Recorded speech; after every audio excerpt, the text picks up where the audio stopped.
રાત્રે મોડા સુધી જાગી અને ખાતા લોકો માટે એક દુઃખદ સમાચાર સામે આવી રહ્યા છે. અનેક બીમારીઓ કરી જશે ઘર જો મહિલાઓમાં આ ટેવ વધારે દિવસમાં જે લોકો ઓછું જમે છે તે લોકોમાં આ જોખમ વધારે હોય છે. કેટલાક લોકોને મોડી રાત્રે ઊંઘમાંથી જાગીને જમવાની આદત હોય છે. મોડું જમવું સ્વાસ્થ્ય માટે સારું માનવામાં આવતું નથી. આયુર્વેદ અનુસાર સૂર્યાસ્ત પછી ખોરાક ખાવાથી શરીરને લાભ કરતાં નુકસાન વધુ થાય છે, પરંતુ ઊંઘમાંથી જાગ્યા પછી ખાવાની આદત સ્વાસ્થ્ય માટે વધુ જોખમી છે અને સામાન્ય પણ નથી. આ તબીબી પરિભાષામાં તેને નાઇટ ઇટિંગ સિન્ડ્રોમ કહે છે. અનિદ્રાથી પીડિત લોકોમાં આ બીમારી વધુ જોવા મળે છે અને રાત્રે સતત ઊંઘ ન આવવાની સમસ્યાને અનિદ્રા કહેવાય છે.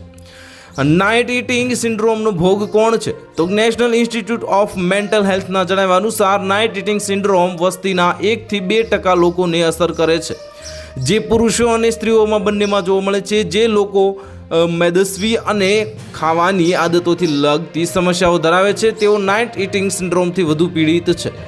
આપ ડિપ્રેશન અથવા તો ચિંતાથી પીડિત લોકોમાં સિન્ડ્રોમનું જોખમ વધી જાય છે. જે લોકો માદક દ્રવ્યો કે આલ્કોહોલનું વ્યસન ધરાવતા હોય અથવા તો બીંજ ડિસઓર્ડર ધરાવતા હોય તેમને રાત્રે જમવા માટે જાગવાની આદત પડી શકે છે.